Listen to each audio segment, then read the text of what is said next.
Welcome to footballgameplan.com, where football makes sense. I'm Memory Hunt, the czar of the playbook. Bring you our NFL Power Rankings video. Now, we're only going to do 3 of these videos throughout the course of the season. Right now, at the beginning of the season, week 9 in the middle of the season, and week 17 at the end. So let's get this video kicked off by seeing who debuts on our list at number 32.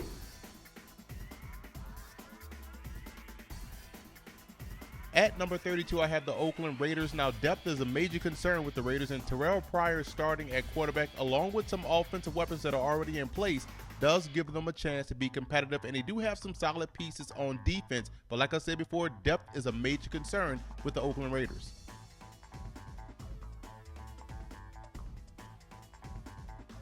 Lost in all of the media hoopla is how well the Jets defense has played throughout the course of the preseason. Now, the offense has to take some huge leaps in order to catch up to where they are defensively as a football team.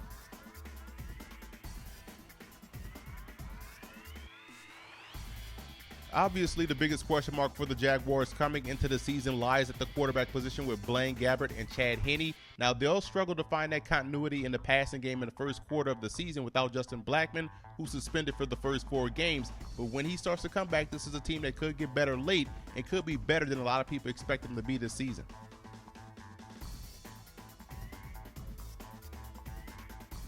LaShawn McCoy is arguably the most explosive back in the league, and that tempo will push teams to the limit, but can that defense do the same to opposing offenses?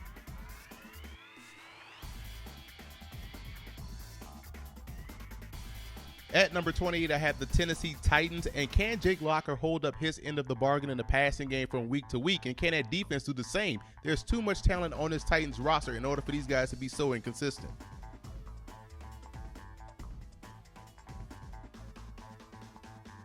The Browns' arrow is definitely pointing up in the right direction, and consistency from week to week is going to be key for this football team. Defensively, I think they'll be very good this season.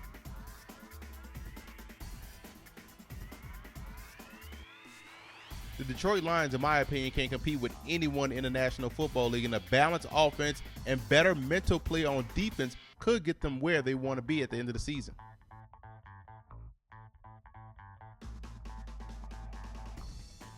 At number 25, I have the Pittsburgh Steelers, and I can trust in Tomlin and LeBeau as coaches as well as leaders, but I have some serious concerns about the ground game, and that's going to have to be solved before this season starts if they want to get back into the playoffs.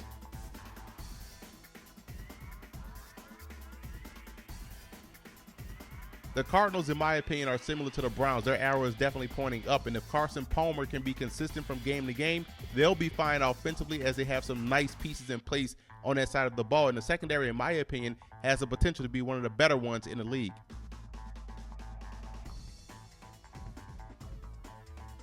What scares me about the Dolphins is their offensive line and pass protection, but defensively, I think they'll be okay. And if Tannehill and those receivers can take the next step, look out for the Dolphins in the AFC East.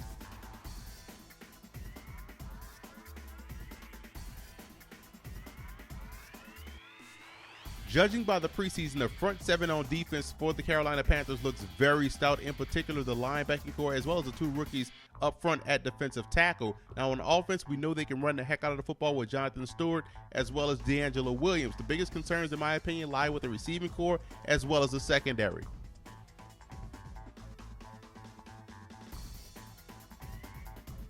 I think the Rams are ready to make a move in the NFC West. This is a team that plays great team defense. They have some weapons on offense now, but the offensive line, in my opinion, will be the key to this season's success.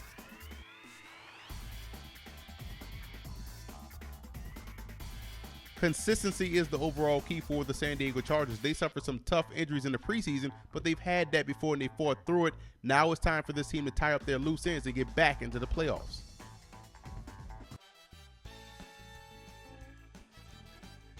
Quietly, the Bills have positioned themselves to be a factor in the AFC East. They provide matchup problems all over the football field, both on the offensive side as well as the defensive side of football with the new 3-4 hybrid defense they're going to run. But keep an eye on C.J. Spiller. Health permitting, he may be the next 2,000-yard rusher in this league.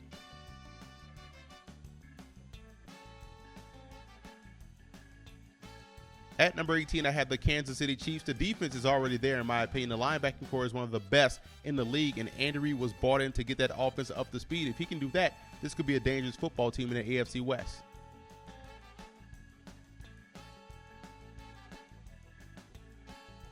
The Minnesota Vikings are a pretty good football team, but quarterback play, in my opinion, and quite simply, will determine how well this team does and how far they'll go in 2013.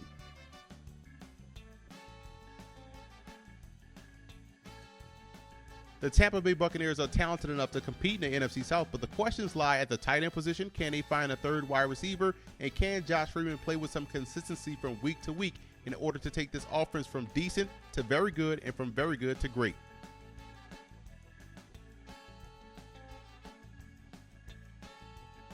At number 15, I have the defending Super Bowl champs, the Baltimore Ravens, and all eyes will be on the receiving core this year as they're going to be asked to step up and consistently make plays to help this passing game out. But as long as they have Ray Rice in the backfield, Joe Flacco at quarterback, and quietly a defense that doesn't look like it will fall off despite the losses of Ray Lewis as well as Ed Reed, this is a team that still will be in the thick of the AFC North race.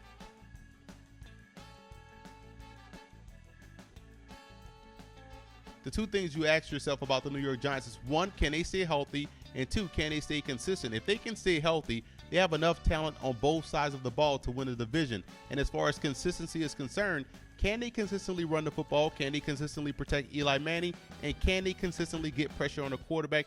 Also, can they play consistent in the secondary? If they can answer those questions, or at least 3 out of the 4, they'll be back in the playoffs in 2013.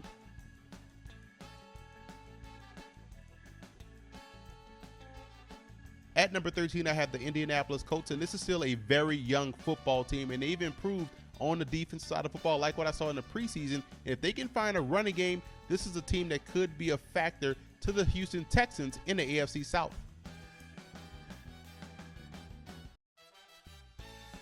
The Dallas Cowboys are a very tough football team to match up against. They have 2 good wide receivers, a tight end, and a very good running back and an athletic quarterback that can make plays on a run. And defensively in the preseason, they look very aggressive. They played assignment football. So this is a team that's definitely going in the right direction. If they can put it all together, again, you look at a team in the NFC East division that could make a lot of noise this season.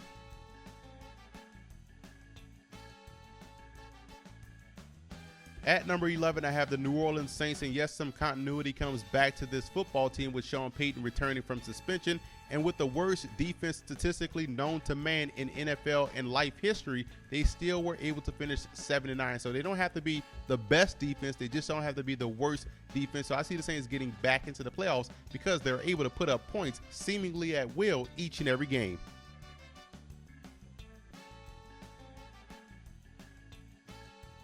At number 10, I have the Cincinnati Bengals, a very good football team that was built through the draft. Love the job that Marvin Lewis has done as a head coach. Young quarterback in Andy Dalton, very young receiving core, 2 good tight ends. Defensively, they're stout in the front 4. So again, this is a football team that no one will want to face, and I think they'll win that AFC North division.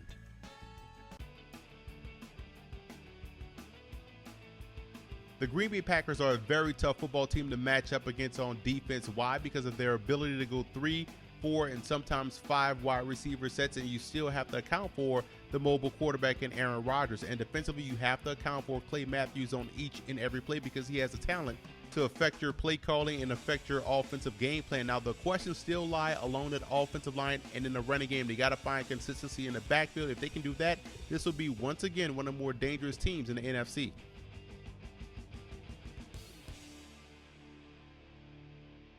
At number 8, I have the New England Patriots, and yes, there are still some question marks at the skill positions on the flanks and at the tight end position, but there's no question mark about the offensive line and Tom Brady, who's arguably the best quarterback in the game. And when you look at what they do defensively, I like the pieces that they have in place. So I think they'll be a lot better than people are giving them credit for. Their linebackers, in my opinion, are very underrated. So look at the Patriots as still one of the better teams in the AFC.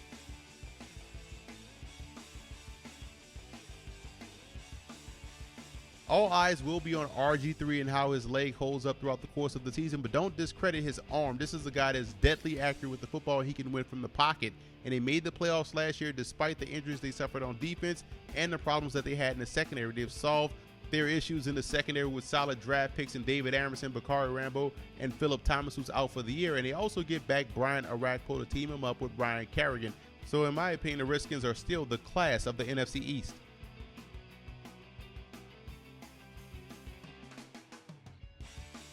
The Bears are a well-balanced football team. Excellent running back in the backfield and Matt Forte, who can catch the football out of the backfield. 2 good wide receivers in Jeffries and also Brandon Marshall, and they've added a tight end in Martellus Bennett. The questions lie along the offensive line and if Jay Cutler can cut down the turnovers. And on defense, despite losing Brian Urlacher, this is still a very dangerous defensive football team. So I think the Bears will once again find themselves in the thick of the NFC North race.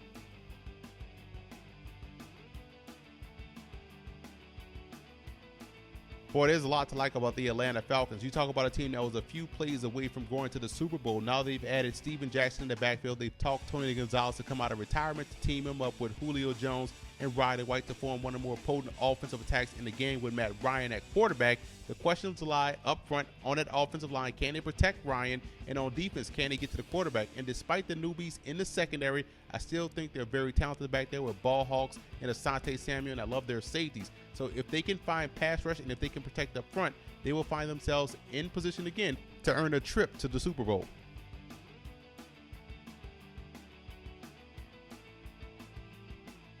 No one's talking about the Houston Texans, and I still believe this is a football team that can represent the AFC in the Super Bowl. They can run the football with the best of them, and J.J. Watt on defense affects a football game like no other defensive player in the game today. And they also get back Brian Cushing, and he sorely needed a number 2 wide receiver. They drafted one of DeAndre Hopkins. He could help open up that offense tremendously. Now, when you look at this team as a whole, getting Ed Reed at the safety spot, also with DJ Swearinger, helps shores up the back end with playmakers. So I think this is a team that can make a serious push for the top spot in the AFC this year.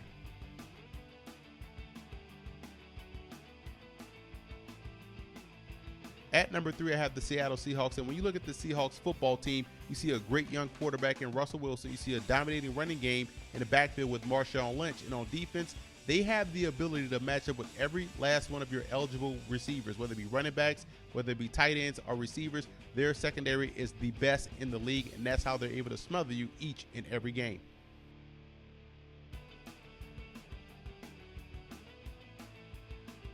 I have the Broncos coming in at number 2, and when you look at Peyton Manning and that offense, they operate with precision. They can run the football when they choose to, and they do have the ability now with Wes Welker to spread you out defensively and attack the individual matchups. And on defense, once Von Miller gets back into the lineup, they will be able to get pressure on the quarterback, and they have a very underrated secondary. I love what they have back there on the back end. So this is still a very good football team despite having to deal with that suspension for the first 6 games with Von Miller.